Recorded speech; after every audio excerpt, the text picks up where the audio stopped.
Hey everyone! Today, we're reviewing Maju's powerful purple sea moss, which has been getting attention for its unique color and supposed higher antioxidant content. We tested it to see if it really lives up to the hype. Purple sea moss naturally contains anthocyanins, the same antioxidants found in blueberries and purple cabbage, which support anti-inflammatory and immune benefits. When we consistently use Maju's purple sea moss in smoothies and teas, we notice good improvements in digestion, less fatigue, and even some clearer skin. It blended smoothly and didn't have an overpowering taste, which made it easy to use.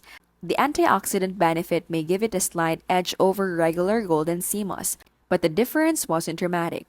The pros are unique antioxidant-rich formula, smooth texture, versatile use, and real benefits for digestion and overall wellness. The cons are that it's pricier than standard sea moss. The difference in benefits compared to golden moss is subtle, and results still take weeks of consistency to show. Overall, Maju's purple sea moss is legit and works well, but it's more of a premium choice. If you want to try something different and don't mind the cost, it's worth it. This has been How to Literally Keep Things Smart and Simple and Scam Free.